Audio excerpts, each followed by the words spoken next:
በስመ አብ ወወልድ ወመንፈስ ቅዱስ አሐዱ አምላክ አሜን። የልዑል እግዚአብሔር ቤተሰቦች በያላችሁበት ሰላም እግዚአብሔር ከሁላችን ጋር ይሁን። እንደምን አደራችሁ አላችሁ አመሻችሁ፣ እንደየሰዓታችሁ አቆጣጠር በቸርነቱ በይቅርታው በምሕረቱ ብዛት ሁላችንንም ጠብቆ ለዚህ ሰዓት ለዚህ ጊዜ ያደረሰን አምላካችን እግዚአብሔር ስሙ ለዘላለም የተመሰገነ ይሁን። የጾመ ፍልሰታ 6ኛ ቀን ላይ ደርሰናል። እግዚአብሔር የተመሰገነ ይሁን። ቀሪውንም ቀናቶች በሰላም አስፈጽሞ ጾሙን የበረከት አድርጎልን ለእመቤታችን ትንሣኤ ዕርገት ሁላችንንም እንዲያደርሰን ቅዱስ ፈቃዱ ይሁንልን። በዛሬው አጭር መልእክታችን ደግሞ ብንመለከት ጥሩ ነው ብዬ ያሰብኩትን አንድ ሀሳብ ይዤ ወደ እናንተ መጥቻለሁ። ስለ እግዚአብሔር ጥሪ ብንነጋገር መልካም ነው። ዛሬ እግዚአብሔር ለምንድን ነው ሰዎችን የሚጠራው? እግዚአብሔር ለምን ጠራን? እንዴት ጠራን? ከተጠራን በኋላ እንዴት ነው መመላለስ ያለብን? ጥሪያችንንስ እንዴት ነው ማስተዋል ያለብን የሚለውን መረዳት አለብን ብዬ አምናለሁና ስለ እግዚአብሔር ጥሪ ጥቂት እናነሳለን ማለት ነው። እግዚአብሔር መንፈስ ቅዱስ በቸርነቱ ሁላችንንም እንዲያስተምረን እንዲመክረን ቅዱስ ፈቃዱ ይሁንልን። እውነት ለመናገር በየቀኑ ቪዲዮ መስራት ከባድ እንደሆነ የገባኝ አሁን ነው። በዚሁ አጋጣሚ በየቀኑ ቤታቸውን እየከፈቱ በተለያየ ሶሻል ሚዲያ ፕላትፎርም የሚያስተምሩ መምህራንን እውነት ለመናገር ማመስገን እፈልጋለሁ። ሁላችንም ግን ምዕመናን አገልግሎቱ ለኛ ስለሆነ በተለይ እውነተኛ የሆነውን የቤተ ክርስቲያን ትምህርት ለማስተማር የሚደክሙ ወንድሞቻችን፣ እህቶቻችን፣ አባቶቻችንን ቤታቸውን ፎሎ ማድረግ ትምህርቶቻቸው ለሌሎች እንዲደርስ ሼር ማድረግ ላይ በደንብ መሳተፍ አለብን ብዬ አስባለሁ። ይህንንም መልእክት ለሌሎች ሼር በማድረግ እንድታደርሱልኝ በዚሁ አጋጣሚ ለመጠየቅ ወዳለው። የዩቲዩብ ቻናልም አለ ቀሲስ ቴዎድሮስ ኦፊሻል የሚል፣ እሱንም ሰብስክራይብ እንድታደርጉ ይሁን። አንደኛ ቆሮንቶስ ምዕራፍ 1 ቁጥር 26 ላይ ሐዋርያው ቅዱስ ጳውሎስ መጠራታችሁን ተመልከቱ ይላል። በዚህ ክፍል ላይ እግዚአብሔር እንደ ሰው ሐሳብ፣ እንደ ሰው መንገድ፣ እንደ ሰው ጥበብና እውቀት ሳይሆን በራሱ መንገድ ሰዎችን እንደሚጠራ ይነግረናል። እግዚአብሔር ሰዎችን ከተለያየ ሕይወት፣ ከተለያየ ስፍራ፣ ከተለያየ ማንነት፣ ከተለያየ ባክግራውንድ እንደሚጠራ መጽሐፍ ቅዱሳችን በደንብ ያስረዳናል። ጥቂት ማሳያዎችን ለማንሳት አብርሃምን እግዚአብሔር እንዴት እንደጠራው ስናነብ ሁላችንም እንደምናውቀው ዘፍጥረት 12 ቁጥር 1 ጀምሮ እስከ 2 ላይ ጣዖት ከሚመለክበት ኡር ከሚባል መንደር እግዚአብሔር አባታችን አብርሃምን እንደጠራው እንመለከታለን። ዕብራውያን ምዕራፍ 11 ከቁጥር 8 እስከ 12 ላይ ቅዱስ ጳውሎስ ይህንን ደግሞ ያነሳልናል። ዳዊትንም ከእረኝነት እግዚአብሔር እንደጠራው እናነባለን። አንደኛ ሳሙኤል ምዕራፍ 16 ከቁጥር 1 እስከ 23 ላይ ስታነቡ፣ በሐዲስ ኪዳንም ደግሞ ሐዋርያው ቅዱስ ጳውሎስን ብርሃነ ዓለም የተባለውን ደገኛውን ታላቁን ሐዋርያ ቅዱስ ጳውሎስን ከአሳዳጅነትም ጭምር እግዚአብሔር እንደጠራው ይነግረናል። ቅዱስ ሉቃስ በሐዋርያት ሥራ ምዕራፍ 9 ከቁጥር 1 እስከ 22፣ ገላትያ ምዕራፍ 1 ከቁጥር 11 እስከ 17 ላይ የራሱ ጌታ እንዴት እንደጠራው ይነግረናል። ቅዱሳን ሐዋርያት 12ቱን የጌታ ደቀ መዛሙርትም ክርስቶስ ከእረኝነት ከተናቀ ስፍራ እንዴት እንደጠራቸው ይነግረናል ቅዱስ መጽሐፍ። የማቴዎስ ወንጌል ምዕራፍ 4 ከቁጥር 18 እስከ 22 ላይ ስንመለከት ይህንን ይነግረናል። ቅዱስ ጳውሎስ በሁለተኛ ጢሞቴዎስ መልእክቱ ምዕራፍ 1 ቁጥር 9 ላይ ያዳነን በቅዱስም አጠራሩ የጠራን እግዚአብሔር ነው ይላል።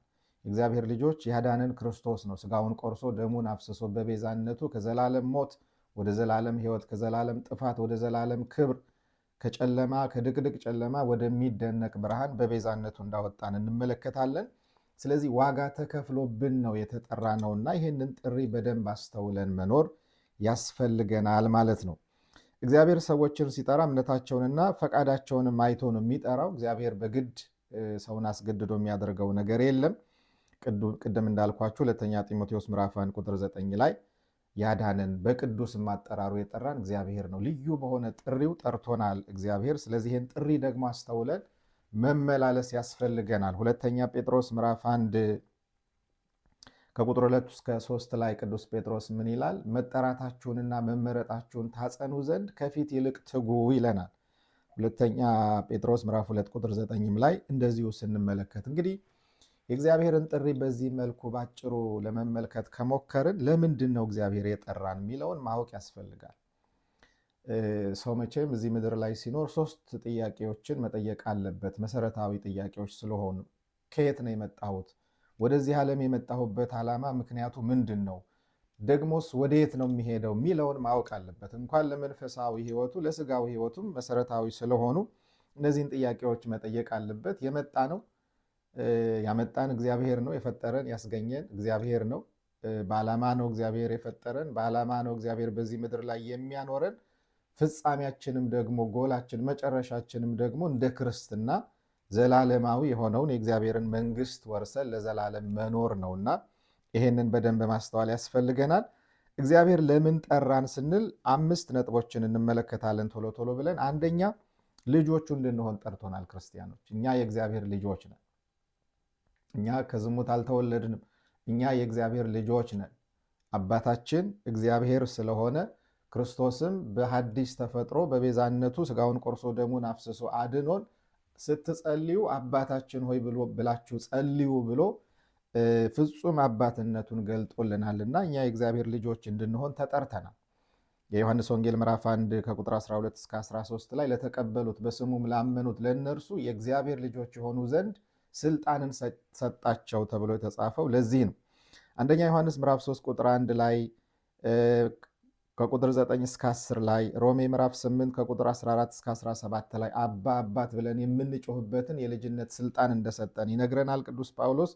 ገላትያ ምዕራፍ 3 ቁጥር 26 ላይ እንደዚሁ። ስለዚህ እኛ የእግዚአብሔር ልጆች ስለሆንን እንደ እግዚአብሔር ልጅነት የእግዚአብሔር ልጅነታችንን የሚገልጥ ሕይወትና ተግባር ይጠበቅብናል ማለት ነው።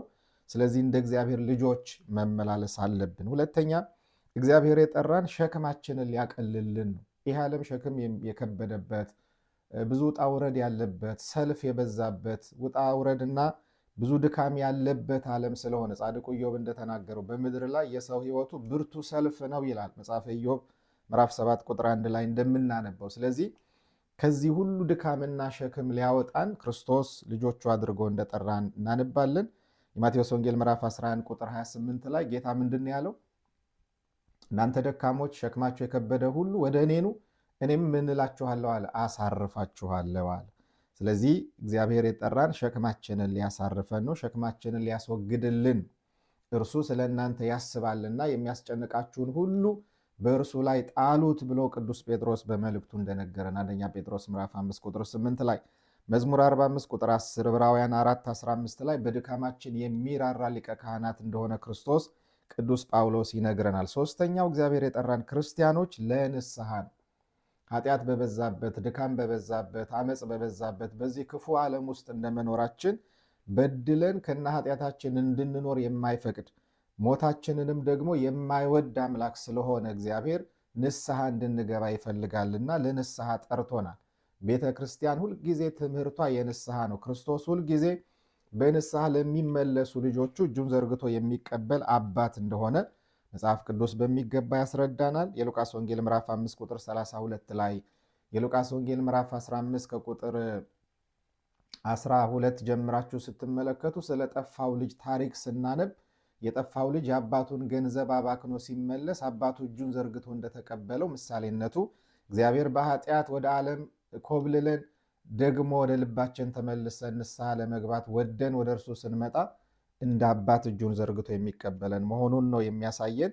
ትንቢተ ሕዝቅኤል ምዕራፍ 18 ከቁጥር 31 እስከ 32 ላይ ሞታችንን የማይወድ ስለሆነ ተመልሰን በንስሐ በሕይወት እንድንኖር ይጠራናል።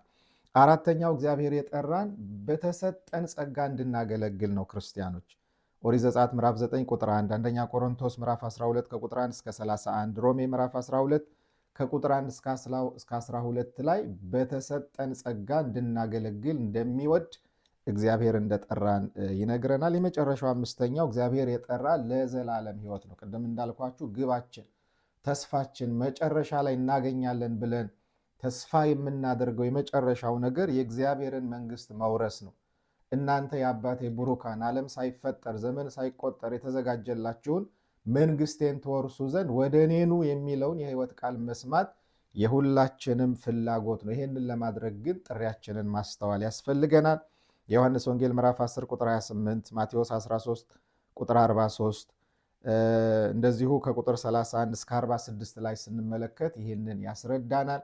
ስለዚህ በተጠራንበት ጥሪ እግዚአብሔርን ደስ በሚያሰኝ ሕይወት እንድንመላለስ እግዚአብሔር ሁላችንንም ይርዳል።